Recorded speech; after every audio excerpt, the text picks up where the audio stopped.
কোথায় গেলে? কি হয়েছে? ডাকছো কেন? বাহিরে গিয়ে দেখো তো, এত চেঁচামেচি কিসের? আমার তো মাথা ব্যথা হয়ে যাচ্ছে।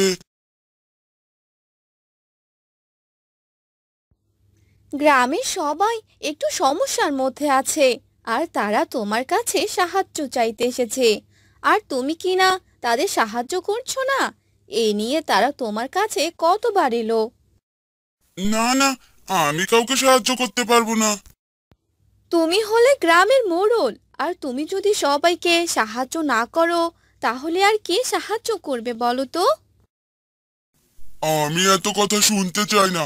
তুমি তাড়াতাড়ি সবাইকে বিদায় করো। এ কথা শুনে মোড়লের বউ সেখান থেকে চলে গেল। আর মোড়লের বাড়ির চাকর বাহিরে গিয়ে সবাইকে বলতে লাগলো। তোমরা সবাই এখান থেকে চলে যাও, মোড়ল মশাই আপনাদের কোনো সাহায্য করতে পারবে না। মোড়ল মশাইকে সাহায্য করতেই হবে। মোড়ল মশাই যদি আমাদের সাহায্য না করে, তাহলে আমাদের না খেয়ে মরতে হবে। মোড়ল মশাই আপনাদের সাথে কোনো কথা বলতে চান না, চলে যান এখান থেকে। এ কথা শুনে সবাই সেখান থেকে চলে গেল। অন্যদিকে মোড়ল একা একা বলতে লাগলো। আমার টাকা পয়সা বেশি হয়নি যে গ্রামের সবাইকে দান করে দেব। আমার টাকা দিয়ে আমি সুখে দিন কাটাবো। এভাবে তাদের দিন কাটতে লাগলো। খরার কারণে মাঠ ঘাট শুকিয়ে গেল, জমির ফসল নষ্ট হতে লাগলো। হে ভগবান, তুমি আমাদের রক্ষা। প্রার্থনা করতে লাগলো। আর একদিন রাতে অনেক জোরে জোরে বৃষ্টি পড়তে লাগলো।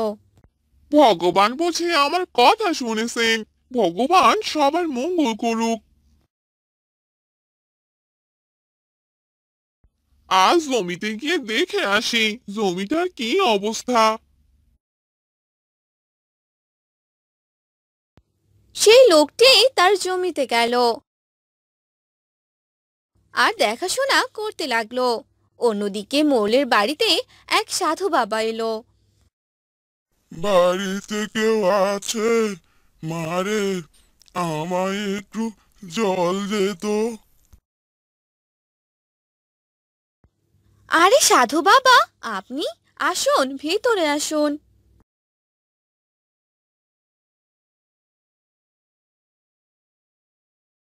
আরে গিন্নি, ও গিন্নি, কোথায় গেলে?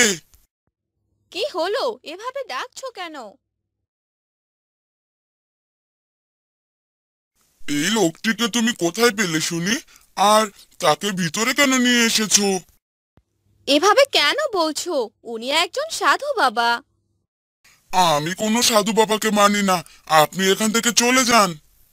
আপনি জল খেয়ে যান সাধু বাবা।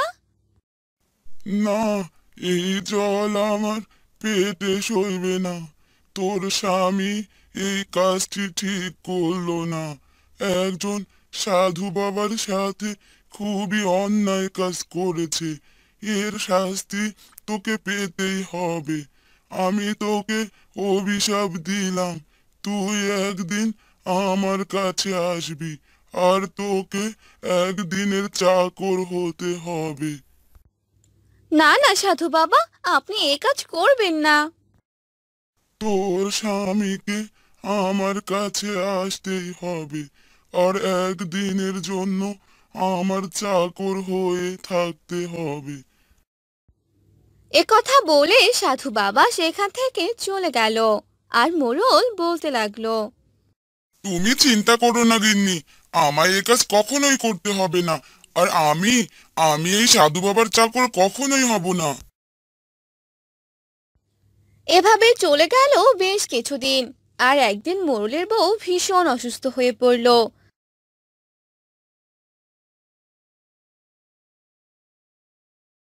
আর একদিন এক কবিরাজ মোড়লকে বলল। তোর বউকে বাঁচানোর একটি উপায় খোলা আছে। কি সেই উপায় কবিরাজ বাবু? আমি সেই কাজ করতে রাজি আছি। আমার স্ত্রীকে যে আমার বাঁচাতেই হবে।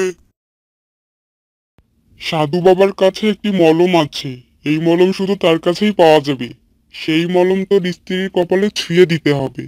আর এই কাজটি করলেই তোর স্ত্রী একদম সুস্থ হয়ে যাবে। না, আমি এ কাজ করতে পারবো না। আমি কোনো সাধু বাবার কাছে যেতে পারবো না। এই কাজ না করলে তোর স্ত্রীকে বাঁচানো যাবে না। একথা বলে কবিরাজ সেখান থেকে চলে গেল। আর মোড়ল দুশ্চিন্তায় পড়ে গেল। কি করব, কি করব? শেষে কিনা সাধু বাবার কাছে আমার যেতে হবে, কিন্তু এছাড়া যে আমার কোনো উপায় নেই। এভাবে সারা রাত ভাবতে লাগলো। আর পরদিন সকালবেলা সে সাধু বাবার কাছে চলে গেল। আমি জানতাম তোকে আমার কাছে আসতেই হবে। হা হা হা হা হা। সাধু বাবা, আপনি আমায় বাঁচান।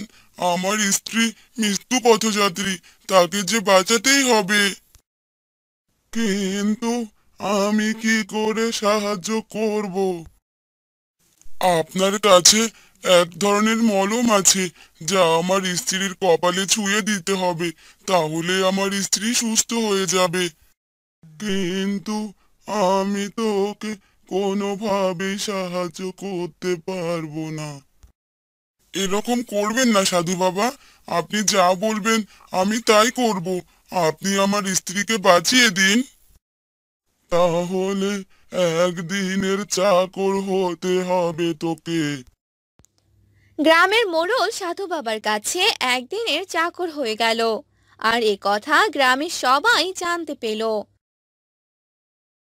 আর মোড়ল সেই সাধু বাবার কথা মতো কাজ করতে লাগলো।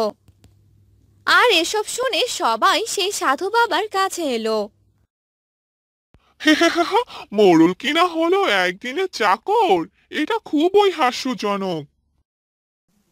চুপ করো তোমরা। কখনো কখনো নিজেদের ভুলের জন্য এরকম শাস্তিও পেতে হয়। তোমাদের মোড়ল ভুল করেছিল, তাই তার শাস্তি পেল। আজ থেকে তোমাদের মোড়ল তোমাদের সাহায্য করবে। আজ থেকে তোমরা এক নতুন মোড়লকে দেখতে পারবে।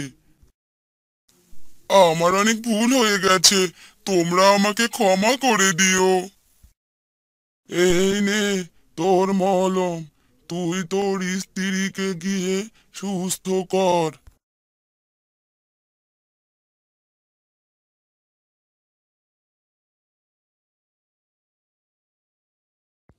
এরপর মোড়ল সেই মলম নিয়ে বাড়িতে এলো।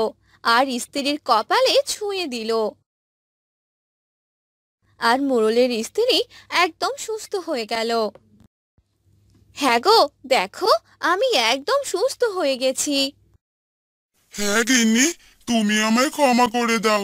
আমি আর কারো সাথে খারাপ ব্যবহার করব না। এভাবে মোড়ল তার ভুলগুলো বুঝতে পারলো। মোড়ল তার গ্রাম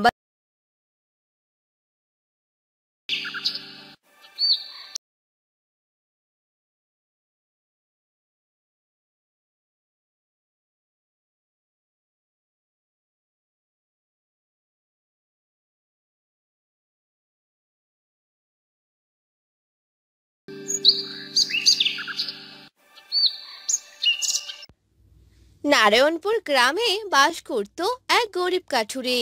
গ্রামে সে আর তার বউ লক্ষ্মী বাস করত। কাঠুরে রোজ গভীর বনে যেত কাঠ কাটতে। গিন্নি, ও গিন্নি, কোথায় গেলে? এই তো আসছি, দাঁড়াও। বনে যাব কাঠ কাটতে, দেরি হয়ে যাচ্ছে যে। এই নাও কিছু খাবার, সাবধানে থেকো। তারপর কাঠুরে কাঠ কাটতে বনে যায়। আর কিছু কাঠ কেটে সেদিন ছিল অনেক গরম। খুব গরম লাগছে, এদিকে তৃষ্ণায় যে বুকটা ফেটে যাচ্ছে। কি করব বুঝতে পারছি না। আশেপাশে তো নদ নদী জলাশয় কিছুই দেখছি না। যাই, একটু সামনে এগিয়ে দেখি কোনো জল পাই কিনা। এই বলে কাঠুরে হাতে কুড়াল নিয়ে সামনের দিকে যেতে শুরু করলো। কিছু দূর যেতেই কাঠুরে একটি ডাব গাছ দেখতে পেল। হাঁটতে হাঁটতে অনেক দূর চলে এলাম, কিন্তু কোথাও তো একটু জল পেলাম না। ওই তো, ওই তো একটা ডাব গাছ দেখতে পাচ্ছি। যাই, ওখান থেকে একটা ডাব পেড়ে নেই।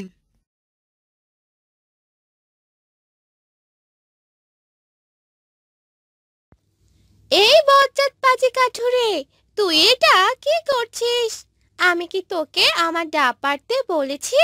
আমার অনুমতি না নিয়ে কেন তুই আমার ডাব পাড়তে চাইছিস? এই ডাব গাছ দেখি কথাও বলতে পারে। কি বলছো কি ডাব গাছ? এই গাছগুলো তো সৃষ্টিকর্তাই আমাদের জন্য সৃষ্টি করেছে।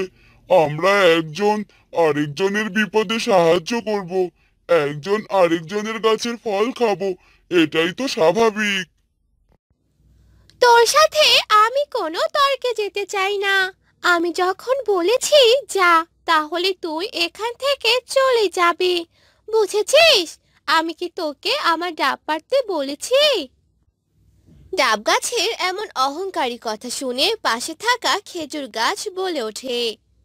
ডাব গাছ, তুমি ওনাকে এভাবে কেন বলছো? উনি তো অনেক তৃষ্ণার্ত। সারাদিন ধরে এই কড়া রোদের মধ্যে বনে কাঠ কেটেছে। বেচারা পিপাসায় ক্লান্ত হয়ে গেছে, তাই তোমার কাছে এসেছে একটা ডাবের জন্য। আর তুমি এমন আচরণ করলে? এমন আচরণ করো না। আর কথা না বেরিয়ে ওকে একটা ডাব দিয়ে দাও। এই, তুই যা। তোকে কে বলেছে ওর হয়ে ওকালতি করতে? তুই কি পারবি ওর তৃষ্ণা মেটাতে? তুই তো পারিস থোকায় থোকায় ধরে থাকতে। তোর ফল তো কোনো কাজই আসে না। কি একটা বাজে ফলের জন্ম দিয়েছিস তুই। আর আমাকে দেখ, আমার ডাব খেতে কত মানুষ আসে। তাই বলে কি আমি যাকে তাকে আমার ডাব দিয়ে দেব? আমার ডাব আমি এই কাঠুরে ভিখারিতে দেব না। এই সামান্য কথা নিয়ে তুমি আমাকে এত অপমান করলে ডাব গাছ? তোমার এত অহংকার! ডাব যখন কাউকে দেবেই না, তাহলে ধরে রেখেছো কেন? কার জন্যে বলো তো? এসব তো মানুষের জন্যই। তোমার ডাব খেয়ে সবাই কত প্রশংসা করবে। তাই আবারও বলছি, দিয়ে দাও। ওই কাঠুরেকে একটা ডাব দিয়ে দাও। এই, তুই চুপ থাক। তোকে কতবার বলেছি ওর হয়ে ওকালতি করবি না। আমি ওকে ডাব দেব না। তুই এই নিয়ে আমার সাথে কোনো কথা বলতে আসবি না। ঠিক আছে, ঠিক আছে, আমাকে নিয়ে আর নিজেদের মধ্যে ঝগড়া করো না। আমি চাই না তোমরা প্রতিবেশী হয়ে ঝগড়া করো। ডাব গাছ, তোমার ডাব আমার লাগবে না। কাঠুরে ভাই, তুমি তো চলেই যাচ্ছ, কিন্তু যাওয়ার আগে আমার একটা অনুরোধ রাখবে? বলো, কি বলবে? রাখার মতো হলে রাখবো। আমার খেজুর তো কেউ খায় না, এ নিয়ে আমার মনে অনেক দুঃখ। তুমি কি আমার গাছ থেকে এক ঝোঁকা খেজুর নিয়ে যাবে? কেন নেব না? আর তোমার খেজুরগুলো কি সুন্দর দেখতে!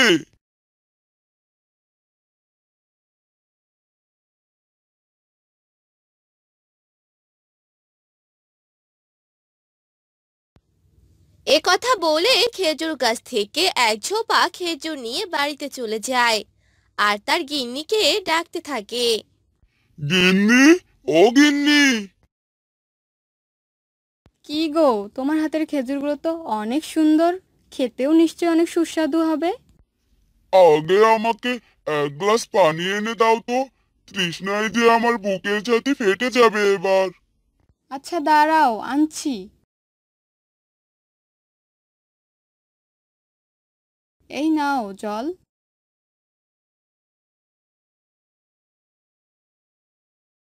জানো গিন্নি, আজ কি হয়েছিল? তারপর কাঠুরে তার বউকে সব ঘটনা খুলে বলে। ডাব গাছের এত অহংকার, দেখবে ওর অহংকার ঠিক একদিন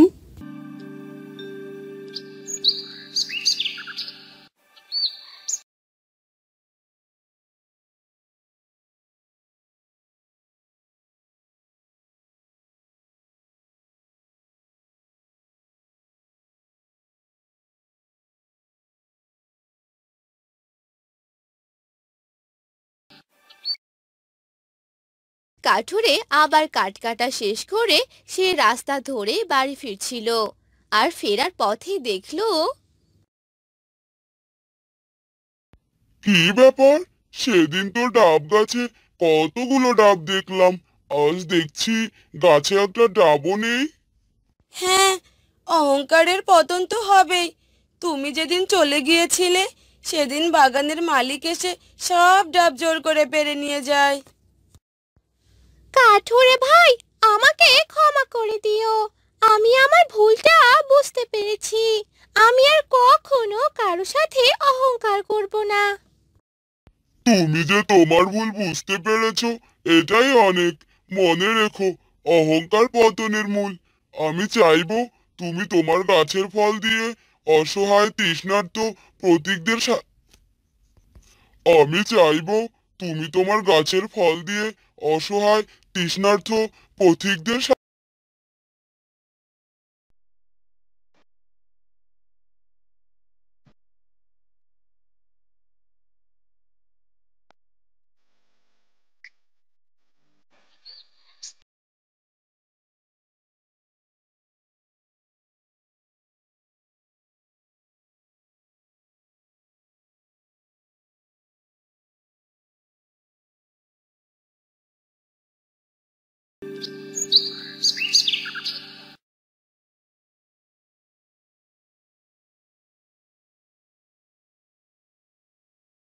কি ব্যাপার, কি বেলা কয়টা বাজে শুনি?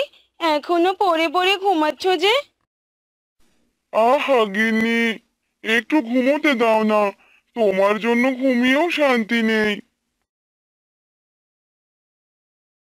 হারাধন দাদা, ও হারাধন দাদা, বাড়িতে আছো?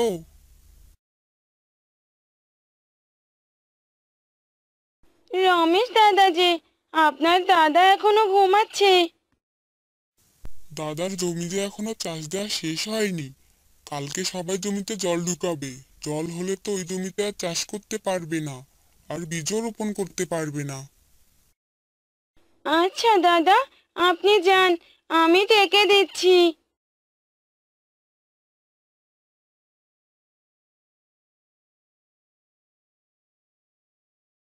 কি হলো কি? তাড়াতাড়ি ওঠো, রমেশ দাদা এসেছিল। রমেশ? রমেশ কেন এসেছিল? সবাই জমিতে জল ঢুকাবে কালকে।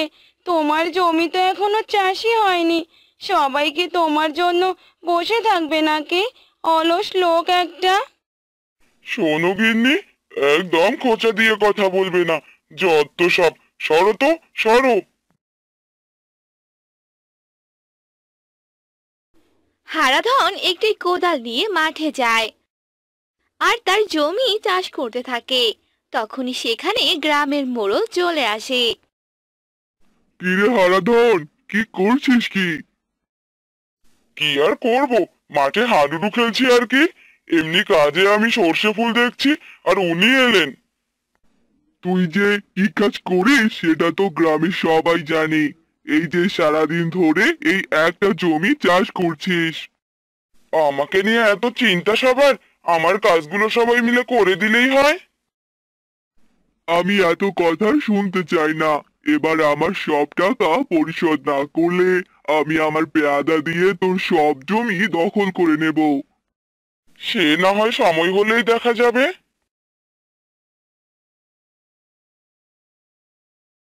এই গরমে মানুষটা কি যে করছে! যে গরম পড়েছে! ওই তো চলে এসেছে।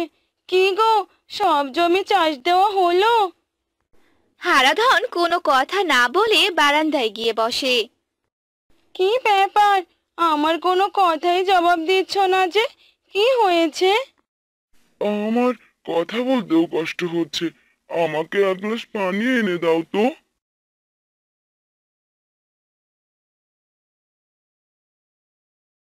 এ হলো অলস মানুষের কাজ। একদিন একটু কাজ করে ওনার নাকি জীবন শেষ। শোনো গিন্নি, একদম খোঁচা মেরে কথা বলবে না। মাঠে গিয়ে এই রোদে 1 ঘন্টা কাজ করে দেখো। আমি মনে হচ্ছে বাড়িতে বসে বসে খাই। কে বলেছে তোমাকে কাজে যেতে? যেও না কাজে। একদিন মানুষের বাড়িতে কাজে না গেলে হাঁড়িতে চাল ওঠে না। আর আবার ফুটানি দেখো।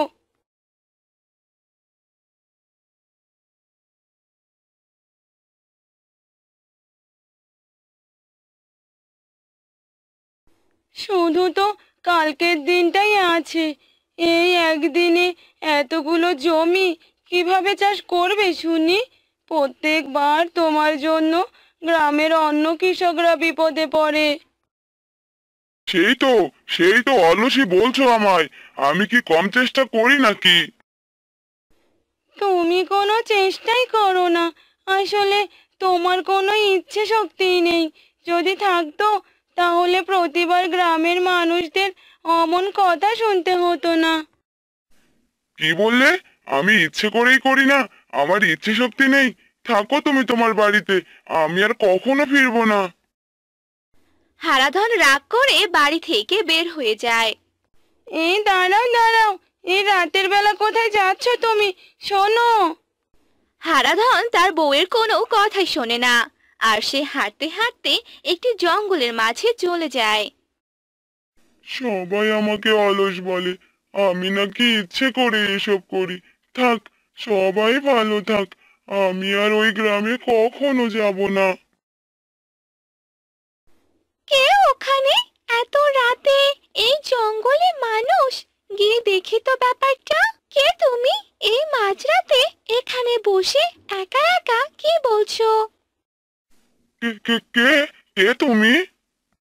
আমি হলাম প্রকৃতি কন্যা, এই বনেই আমি থাকি। কি হয়েছে তোমার? হারাধন তখন সব কথা পরীকে বলে। ও আচ্ছা, এই ব্যাপার। তুমি কোনো চিন্তা করো না। এই নাও জাদুর কোদাল। এই কোদাল দিয়ে তুমি খুব দ্রুত কাজ করতে পারবে। এবার ফিরে যাও।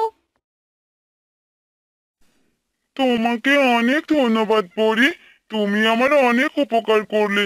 এই উপকার আমি কখনো ভুলবো না। এরপর হারাধন বাড়িতে ফিরে যায়, আর বাড়ি ফিরতে ফিরতে তার সকাল হয়ে যায়। সে বাড়িতে না প্রবেশ করে সোজা মাঠে চলে যায়, আর মাঠের সব জমি চাষ করে ফেলে। কি ব্যাপার হারাধন দাদা, এ কিভাবে সম্ভব? তুমি একদিনে এত জমি কিভাবে চাষ করলে? কাজ করলেও তোদের সমস্যা, না করলেও তোদের সমস্যা।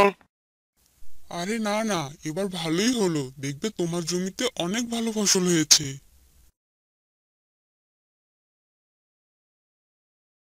কি ব্যাপার কি? আমি এত অল্প সময়ে এত জমি কিভাবে চাষ করলাম? বিষয়টা তো সত্যি অবাক করার মতো। সব তাহলে ওই জাদুর পরীর কোদালের খেল।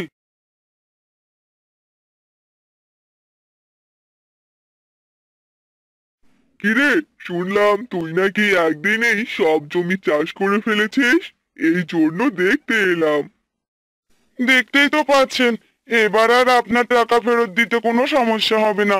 ছোটবেলায় বাবা নাম রেখেছিল হারাধন, তাই নাকি আমার কাছে ধন ধরা দেবে না। এবার আমি দেখিয়ে দেব এই হারাধনের কাছে গুপ্তধন কিভাবে ধরা দেয়।